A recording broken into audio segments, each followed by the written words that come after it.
సీరియల్లో సినిమాలో నటించాలనుకుంటున్నారా? అయితే వెంటనే మా యాక్టింగ్ స్కూల్లో జాయిన్ అవ్వండి. నమస్తే గురుగారు. శ్రీమాత్రే నమః.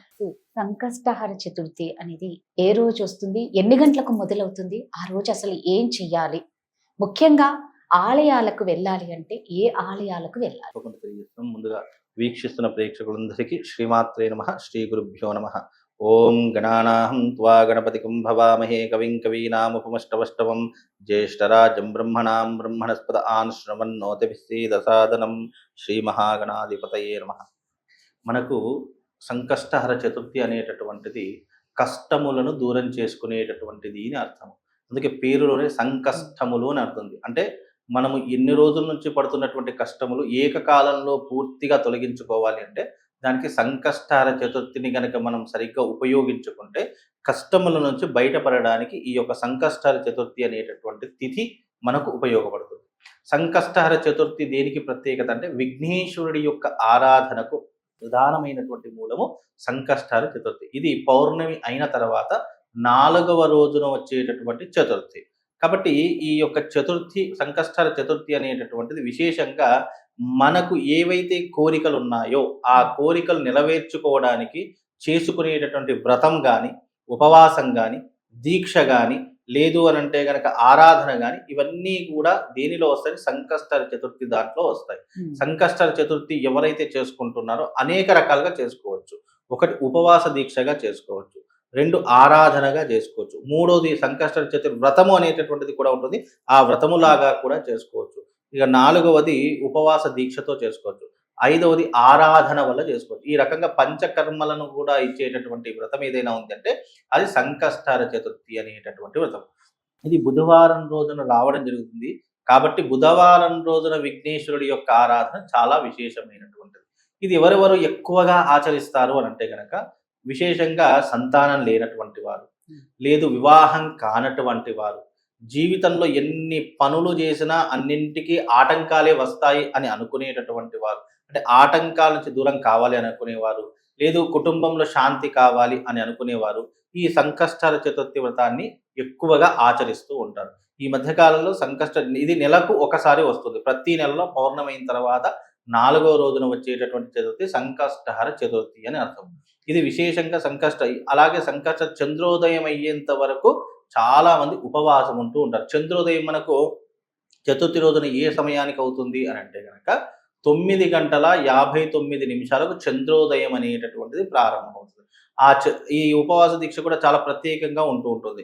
మామూలుగా మనం ఉపవాస దీక్ష అంటే సూర్యోదయం వరకు పడతాం, కానీ దీనికి అలా కాదు. చంద్రోదయం అయ్యేంత వరకు ఉపవాసం ఉండాలి. చంద్రుడు వచ్చిన తర్వాత ఆ చంద్రుని చూసిన తర్వాత మనం భోజనాది కార్యక్రమాలు చేసుకోవచ్చు అని శాస్త్రం పేర్కొన్నది. కాబట్టి ఈ యొక్క సంకష్టహర చతుర్థి సంకష్టములు అంటే అర్థం ఏంటి అంటే గనక నువ్వు ఏదైతే జీవితంలో చాలా మటుకు కష్టం పడుతున్నావు, ఒక డబ్బు వల్ల కావచ్చు, ఒక స్త్రీ వల్ల కావచ్చు, లేదు ఒక వ్యాపారం వల్ల కావచ్చు, లేదా ప్రజల వల్ల కావచ్చు, శత్రువుల వల్ల కావచ్చు, నువ్వు దేని వల్ల కష్టం పడుతున్నావు ఆ కష్టాన్ని తీర్చేటటువంటిది సంకష్టహర చతుర్థి వ్రతము. ఆ వ్రతము చాలా మట్టుకు దేవాలయాలకు వెళ్ళి చేసుకోవచ్చు, లేదా ఇంట్లో చేసుకోవచ్చు. విశేషంగా నువ్వు ఉపవాస దీక్షతో చేసుకోవచ్చు, ఆరాధన వల్ల చేసుకోవచ్చు, లేదా ఆ రోజు నేను విఘ్నేశ్వరుడి పేరు మీదుగా సంకష్ట చతుర్థి వ్రతాన్ని పట్టుకుంటాను అనేటటువంటి విధానంగా చేసుకోవచ్చు. దీన్ని అనేక రకాలుగా సంకష్ట చతుర్థి వ్రతాన్ని చేసుకోవచ్చు. ఇది చేసుకుంటే తప్పకుండా కష్టములు దూరం అయిపోతాయి, ఆటంకములు దూరం అయిపోతాయి, అనుకున్నటువంటి కోరిక నెరవేరడానికి ఇది ఉపయోగపడుతుంది. ఆ రోజు ప్రత్యేకంగా ఏ గుడికి వెళ్తే మంచిది? ప్రత్యేకంగా ఆ రోజున విఘ్నేశ్వరుడి యొక్క ఆలయానికి వెళ్ళడం చాలా విశేషం. సంకష్ట చతుర్థి అంటే ఆ రోజు విఘ్నేశ్వరుడికి అంకితం చేయబడింది కాబట్టి ఆ రోజున విశేషంగా విఘ్నేశ్వరుడి యొక్క ఆలయానికి వెళ్ళడం, లేదా అక్కడికి వెళ్ళి ఉపవాస దీక్షను వదలడం. ఈ మధ్య కాలంలో సంకష్ట చతుర్థి వచ్చిందంటే ప్రతి ఒక్క ఆలయంలో అన్నదానం చేస్తుంటారు రాత్రి సమయంలో. అది చంద్రోదయం అయిన తర్వాత చాలా మంది ఇంట్లో దానికంటే ఆలయంలోనే ఉపవాస దీక్ష వదులుతూ ఉంటారు. అది చాలా విశేషమైనటువంటిది. ఆ రోజున విశేషంగా స్వామివారిని ఆరాధన చేసుకోవడము, దేవాలయాలకు వెళ్ళి నమస్కారం ప్రదక్షిణ లాంటివి చేసుకోవడం విశేషమైనటువంటి పుణ్య ఫలితాలను కలిగిస్తుంది.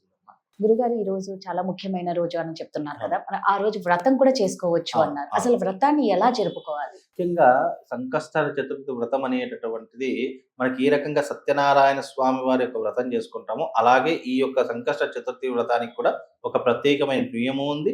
అలాగే వ్రత కథ కూడా ఆ యొక్క సంకష్ట చతుర్థి వ్రతంలో చెప్పడం జరిగింది. అలాగే ఈ వ్రతం చేసుకునేటటువంటి వారు శుచిగా శుభ్రతగా ఉండాలి. ఆ రోజున తెల్లవారుజామునే నిద్రలేవాలి. ఇల్లంతా శుభ్రపరచుకోవాలి. ఆ రోజున గుమ్మానికి మామిడి తోరణాలు అనేటివి ఏర్పాటు చేసుకోవాలి. ఈ వ్రతము సాయంకాలం ప్రదోష కాలంలో చేసుకోవడం విశేషమైనటువంటి పుణ్య ఫలితాన్ని కలిగిస్తుంది. విశేషంగా మన సత్యనావ్రతం కానీ లేదా ఇతర వ్రతాలు ఉదయకాలం చేసుకుంటాం. కానీ ఈ వ్రతం మాత్రం కేవలం సాయంకాలం రాత్రి సమయంలో చేసుకునేటటువంటి వ్రతము ఈ సంకష్టహర చతుర్థి వ్రతము. ఈ వ్రతం చేసుకునేటటువంటి వారు ఎక్కడైతే వ్రతం చేస్తామో ఆ ప్రదేశంలో గోమయం గోపచితంతో అలికి పసుపుతో ముగ్గులు వేసి దానిపైన ఒక పీటను వేసి చక్కగా ఆ పీట మీద ఒక వస్త్రం వేసి దాని మీద బియ్యము వేసి ఆ తర్వాత దానిపైన కలశం పెట్టేసి గణపతి యొక్క చిత్రపటాన్ని అంటే ఫోటోని పెట్టుకొని ఇరువైపులా కొబ్బరి నూనెతో వెలిగించినటువంటి దీపాలు, నెయ్యితో కానీ మంచి నూనెతో కానీ నువ్వుల నూనెతో కాదు. గణపతికి కొబ్బరి నూనె అంటే చాలా ప్రీతికరం. కాబట్టి మీరు గణపతికి ఏ పూజ చేసినా కొబ్బరి నూనెతో దీపం వెలిగించండి. అలాగే సంకష్టహర చతుర్వ్రతం చేసేటటువంటి వాళ్ళు కొబ్బరి నూనెతో దీపాలు వెలిగించి చక్కగా షోడశోపచార పూజ, కలశ పూజ, ఆ తర్వాత గణపతి యొక్క విగ్రహం అంటే గణపతికి అభిషేకం చేయండి. విశేషంగా నైవేద్యాలు కూడా ఉంటాయి స్వామివారికి. కుడుములు, ఉండ్రాళ్ళు, దద్దోజనము, పులిహోర, చక్కెర పొంగలి, లేదు అని అంటే కనుక మోదకాలు చాలా ఇష్టం స్వామివారికి. ఆ మోదకాలు ఇలా మీకు ఏది తోచితే అది, లేదు అని అనుకుంటే కనుక అటుకులు, బెల్లము ఇవి రెండు కూడా స్వామివారికి చాలా ప్రీతికరం. మీరు సంకష్టహర వ్రతం చేసేటప్పుడు తప్పకుండా ఆ వ్రతంలో అటుకులు, బెల్లం మాత్రం తప్పకుండా పెట్టండి. అవి పెడితే గణపతి చాలా సంతోషిస్తుంటాడు, ప్రీతికరం అవుతూ ఉంటాడు. ఈ రకంగా స్వామివారికి నైవేద్యాలు ఆ రకంగా వ్రతం చేసుకుంటే విశేషమైనటువంటి పుణ్య ఫలితంతో పాటు మీరు అనుకున్నటువంటి కోరిక ఇట్టే నెరవేరేటటువంటి అవకాశాలు తప్పకుండా ఈ యొక్క వ్రతం ద్వారా కలుగుతుంటాయి. చాలా మంది వ్రతం చేస్తుంటారు, మరికొంతమంది వ్రతం చేయరు. కేవలం సంకష్ట చతుర్థి కదా ఉపవాసం ఉండేటటువంటి ప్రయత్నాలు చేస్తుంటారు. కొంతమంది 5 వారాలు కానీ 11 వారాలు కానీ ఇలా సంవత్సర కాలం మొత్తం కానీ ప్రతి నెల ఈ వ్రతం చేసుకుంటూ చిట్ట చివరన ఉద్యాపన అనేటటువంటిది చేస్తుంటారు. ఉద్యాపన అంటే ఏంటి? స్వామివారికి మళ్ళీ వ్రతం చేసి ఆ రోజున గణపతి హోమం చేస్తూ ఉంటారు. మోదక యజ్ఞము అని చెప్పి ఆ మోదక యజ్ఞం చేస్తుంటారు.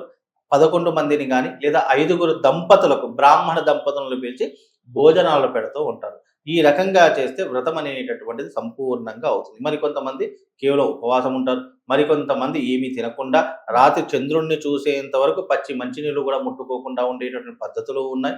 ఇది ఆయా వ్యక్తులను బట్టి వాళ్ళ యొక్క ఆరోగ్య పరిస్థితిని బట్టి ఉపవాసం అనేటటువంటి చేసుకోవాలి. ఇప్పుడు సాయంత్రం చేసుకోవాలి అన్నారు కదా, అంటే ఏ సమయం నుంచి మొదలు పెట్టవచ్చు వ్రతం? మనకు చంద్రోదయం ఏ సమయానికి అవుతుందో దానికి గంట ముందుగా మనం ఈ వ్రతం అనేటటువంటి ప్రారంభం చేసుకోవాలి. ఇప్పుడు ఈ మాసంలో చంద్రోదయం 9:59 ప్రారంభమవుతుంది. ప్రతి నెల అలా ఉండదు. ఈ నెల ఇది సమ్మర్ కాబట్టి చంద్రుడు కాస్త ఆలస్యంగా వస్తూ ఉంటాడు. కాబట్టి 9:59 చంద్రోదయం అవుతుంది. మరి కొద్ది అంటే ఇతరితర నెలల్లో మామూలుగా 8 గంటలకు కానీ 8:40 కానీ ఈ రకంగా చంద్రోదయం అంటే 8 తర్వాత చంద్రోదయం అవుతుంది. కాబట్టి మీరు 8 గంటలకు వ్రతం ప్రారంభం చేసుకున్న గంటలో వ్రతం అయిపోతుంది. కాబట్టి ఆ వ్రతం అయిపోయిన తర్వాత చంద్రుడి యొక్క దర్శనం చేసుకున్న తర్వాత మీరు ప్రసాదం కానీ భోజనం కానీ ఇలాంటివి చేసుకోవడానికి మీకు సరైనటువంటి సమయంగా ఉంటుంది. ఈ వ్రతం వల్ల చాలా మంచి జరుగుతుందండి. అంటే ధనంతో ఇబ్బంది పడుతున్నారు, కష్టాలతో ఉన్న వాళ్ళకందరికీ విముక్తి కలుగుతుంది. ధనమే కాదండి, ధనము, అలాగే ఉద్యోగము, ఆరోగ్యము, వివాహము, సంతానం వీటన్నిటికీ కూడా ఒక చక్కనైనటువంటి మార్గం ఏదైనా ఉంటే అది సంకష్టహర చతుర్థి వ్రతం. మళ్ళీ ఈ వ్రతం చేసుకుంటున్నాము చెప్పారు అంటే కాదు, మీరు మనస్సులో సంకల్పం చేసుకొని భగవంతుడు ఉన్నాడు అని నమ్మి ఎవరైతే చేసుకుంటారో వాళ్ళకు తప్పకుండా ఫలితం అనేటటువంటిది కలుగుతుంది అని విశ్వసించాలి. ఎందుకంటే నమ్మకం లేనటువంటిది కానీ లేదా ఏదో చెప్పారని చెప్పేసి మనం ఏదో చేశామని చెప్పేసి అలా చేస్తే ఎప్పటికీ ఫలితం రాదు. నువ్వు భగవంతుడు అంటే పూర్తిగా విశ్వసించే వాళ్లకు అన్నింట్లో జయం కలుగుతుందండి. అది గుర్తు పెట్టుకొని వ్రతం చేసుకోండి. చక్కగా చెప్పారు గురుగారు, ధన్యవాదాలు. శ్రీమాన్.